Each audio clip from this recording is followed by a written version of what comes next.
Hello, Augies Worldwide. I'm Dave Kassler, amateur radio call sign KE0OG, here with episode 252 of Ask Dave. This is a reference station video, and we're looking closely at an antenna that I'm going to add to the reference station design. I may add more than one antenna, depending on your situation, where you'll have a choice of 2 or 3 that you can pick from. Of course, you can put in any antenna you want. A reference design is just that, a reference. You can duplicate it, or you can make adjustments to meet your circumstances. We're talking about an HF antenna today, the MFJ-2010. It is an off-center fed dipole for 40, 20, and 10.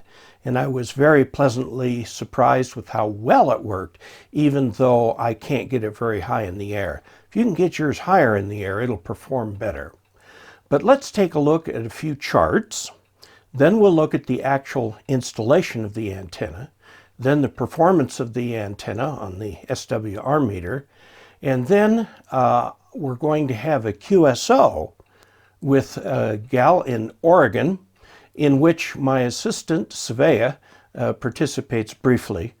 And then at the end, we'll take a look at the performance of the antenna versus requirements. We're going to take a look at several things today. First, I do need to make a correction for the mast, where I said aluminum top rail, it's actually steel.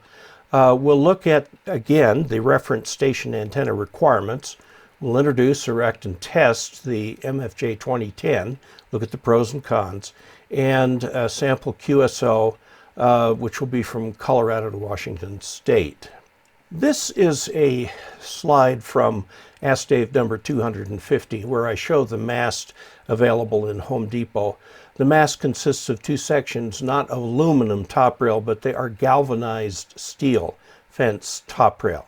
So they can rust, especially if the galvanized coating is scratched, but my experience with them is that they last a very long time. Now let's take this from Ask Dave 246 and look at the requirements for the reference station antenna. We want it to perform as well as a full-size dipole, at least 40 and 20 meters. Smaller footprint is better if we can do it. We looked at the Alpha Delta DXEE antenna and found that it was pretty narrow band on 40. I'm going to do a next video on adjusting that antenna slightly for the actual part of 40 meters that we will use, and just get a little bit better characterization of it for those who just don't have bigger yards. We want something ready to install. Just take it out of the bag and roll it out and haul it up. Something that's reasonably inexpensive. This antenna is in fact available for not very much money, $70. And we want something you can use for a long time, not something you'll outgrow in a year or two. This acts as a full-size dipole. This is the antenna we're going to take a look at. After the debacle with the Alpha Delta antenna, I called Richard Stubbs at MFJ, who is their marketing manager, and talked to him about the problem and told him what I was looking for. He sent me 2 antennas. This is the one I really like, the MFJ-2010. It's an off-center fed dipole, very simple to put up. It's $70. And you'll see what you get for it. There is a higher power version available for $20 more, but for just use with the reference station, the 300 watt version will do just fine. The antenna looks like this. It's off-center fed at the 1/3 point, so 2/3 of the wires on the left, 1/3 of the wires on the right. The connector case is not just a little connector. There's actually a 5-to-3 transformer balun in there and a feed line choke balun, so that you don't have to add a separate choke balun on this. This is based on a design by K1BQT. Well, I looked that up. As it turns out, K1BQT is Rick Littlefield, And this article from the June 2008 QST, so 12 years ago, is the antenna upon which this MFJ product is based. And his construction is laid out just a little bit differently, but has all the same features that we have here. Let's take a look at some of these things. First of all, it is an off-center fed dipole. 1/3 of the wire is on one side, 2/3 of the wire is on the other side. Now, that requires that there be a impedance transformer here because the impedance, if you're not feeding it at the center, is not 50 ohms. So there is a little bit of a transformer here, a 5-to-3 RF transformer, and then a fairly hefty 1-to-1 choke balun so that you don't get radiation from the on the feed line. And it's a pretty nifty little design. This looks at how MFJ has actually implemented it. You will note the choke balun there, and then the transformer. That black form that the transformer is wound on is actually ferrite. Okay, so it doesn't take very many turns to do this, and it works really well. One thing I want to point out with this antenna is that height matters. The ideal height for this antenna is given as 45 feet. Well, I can't get anywhere near 45 feet, so I look at 20 feet, which is what my little towers can get up to. By the way, in that video, several viewers commented on alternatives to the chain link fence top rail, and I will look into some of those and see if there is an easier way to get something longer. When you're down at 20 feet, note that's feet, not meters. When you're down at 20 feet, on 40 meters, look what that does. That brings the resonant point down. It brings the resonant point down on 20 meters, 10 meters, and 6 meters as well. Although the 10-meter resonant point happens to be a real good one, and the 6 meters is also a good one. A good place for FT8 up there. But we're going to have to modify the antenna just a little bit because it's so close to the ground. So as I will show later in the video, I took a couple inches off of the short end and about 4 inches off of the long end. I did it proportionally. Okay, and came up with some better results. Okay, here I am in the backyard. I've got the antenna there, taking the little clips off. Now we're going to be real careful to unroll these wires. We're going to see how I'm unrolling it. That way it doesn't get kinked. All right. Now I'm going to attach this to the rope. The hole they drill in there is only a 1/4 inch, and it's a little tight to get that thin nylon cord through. I have in the past sometimes made these a little bit longer.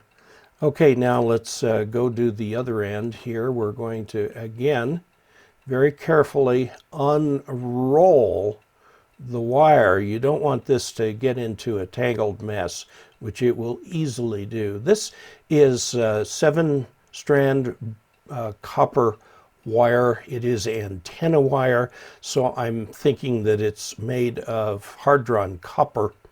And that was the longer end. It took a little bit longer time to put that together. And I'm putting this up on the antenna. So now we're going to hoist this into the air. By the way, my assistant, Savea, is the one who took the video. And I'm keeping these things locked in place with these hose clamps. Okay, that end is up. Now, I am taking the coax and attaching the coax to the lead. I can't tell you how many times I've put up antennas and have forgotten to attach the coax. It does happen.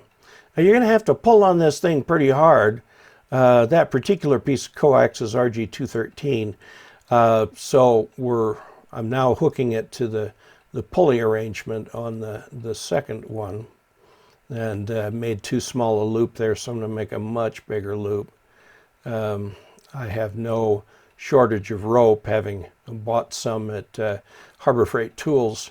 Oh, one of the great things that has happened in Montrose recently is we have our own Harbor Freight Tools, and there I tie it off, and we're ready to go test it. That's what's left of the cobweb antenna. I would like to pass that along to someone else. There's somebody at the club that wants it. Okay, there, Bob.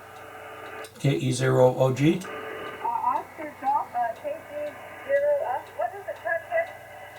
Kilo Echo 0 Oscar Golf, King Edward 0 Old Grouch, demonstrating amateur radio to a young lady, and just wanted to check in and show her that it works.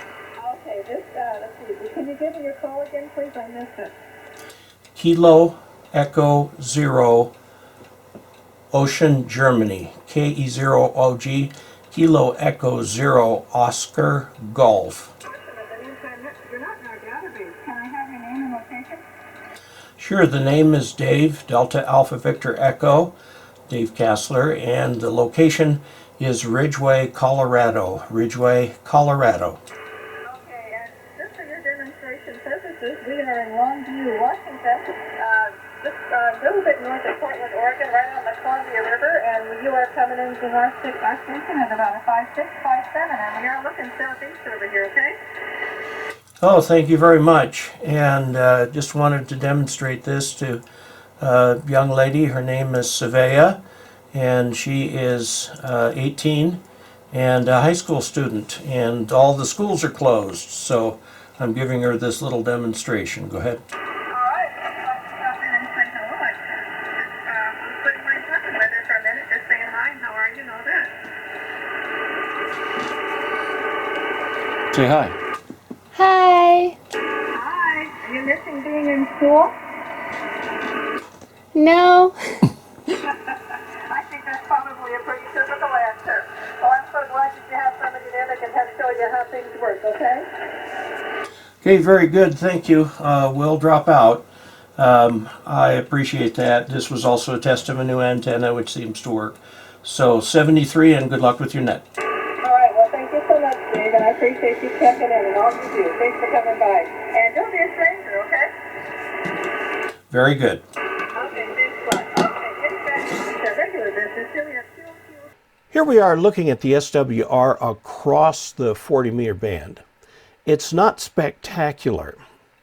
It's less than 2 to 1 across the band. It's certainly less than 3 to 1 across the band. And the thing about it is the tuner in our station reference radio will tune up to 3 to 1. So we're fine here.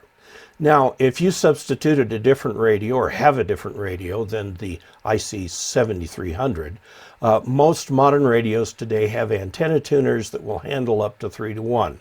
And it will handle this antenna just fine across the entire 40-meter band. Let's look at 20 meters here. Note that it's less than 2 to 1, in fact down to 1.5 to 1 up in the voice region. It may perform without a tuner. Certainly with a tuner you can just really dial this thing in.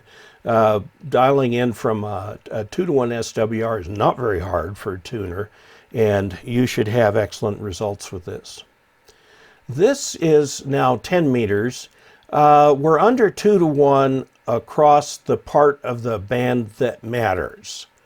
Okay, and most of the CW and voice is down in the lower part of the band between 2800 and 28.6 or 700. Okay. The rest of the band, the higher end of the band, is FM where it's used. Otherwise, it's pretty much vacant. But it is in that lower part of the band that you will find most activity. We have a similar situation on 6 meters. There's a very nice dip at 50-60. This will get you less than 2 to 1, again within the range of the antenna tuner easily. for 6 meter FT8, which is quite active and goes very, very long distances. Okay, what I'm going to do now is take a look at the screen of the radio, and we are tuned actually to the FT8 frequencies here, okay? And I'm looking at what that's doing to the S meter. This is on my vertical, all right? Let me just do just a tiny tuning tweak here. Okay, we are looking right here at FT8, and you can hear it, and you can see where the signal strength is for that FT8. Now I'm going to be switching back and forth between my vertical and this, and just we'll see what kind of a difference it makes. So here's vertical, here's the dipole, here's the vertical, here's the dipole, vertical, dipole, vertical, dipole, vertical, dipole, vertical, dipole, vertical. So my fancy vertical is a little bit better. Let's go up to 14 megahertz and go to the same spot here.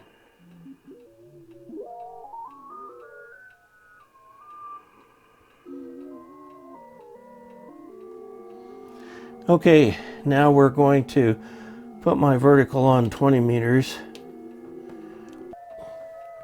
Okay, so that's S9.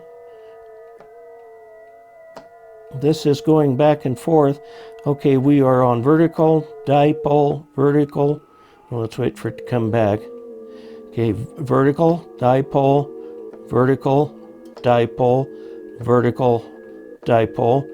Let's wait for the next go around here. Just a few seconds. Okay, here it comes. Vertical, dipole, vertical, dipole, vertical, dipole. Now you may quite properly ask, there was a time in there when the vertical and the dipole seemed to be equal, times when it was not. I have to take into account that some of those signals are arriving vertically polarized and some are arriving horizontally polarized. So you get little subtle differences between the antennas. On 40 it looked like the vertical was just a little better because it has a lower angle of radiation. My antenna, the dipole or the off-center fed dipole, is only 20 feet high, so its radiation angle is fairly high, and so it won't catch the faraway signals like the vertical will. So that's the comparison, a real-world comparison. Okay, let's go back and take a look at our requirements chart and see how well this antenna performs.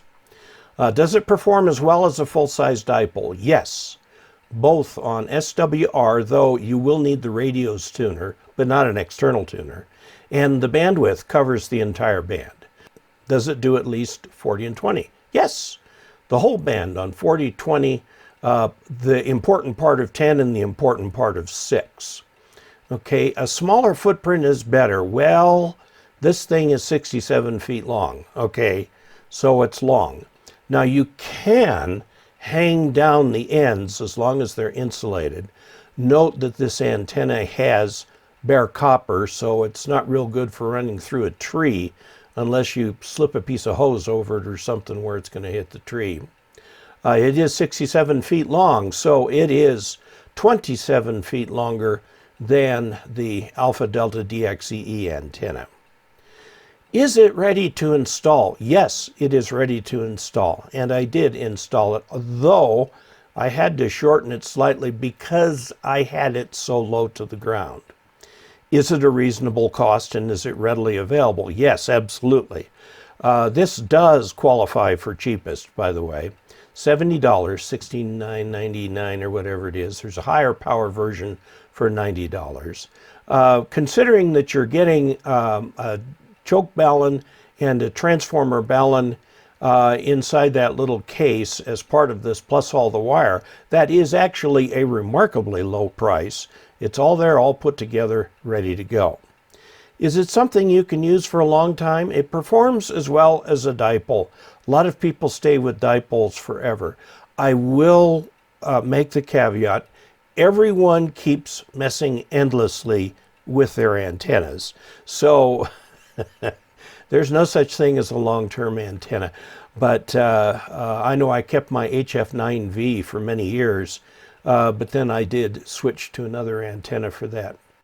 Well, that was an interesting look at this dipole. I'm going to put this on the list for the reference station antenna. It's the MFJ-2010 off-center fed dipole, available directly from MFJ, or you can get it through ham radio outlet, or you can get it through DXEngineering. And either way you look at it, it's a good antenna. It's long. Now, I know that the Alpha Delta DXEE is 20 feet shorter, so more than 20 feet shorter, 26 feet shorter. So I'm going to try that antenna again, and I'm going to spend a fair amount of time trying to get it tuned so that that resonant dip is up in the general SSB band. And we'll reevaluate it, because it may be yet a good solution, compromise solution, but a good solution for those with minimal antenna spaces. Okay, so we're making progress in our reference station design, and until we next meet, 73.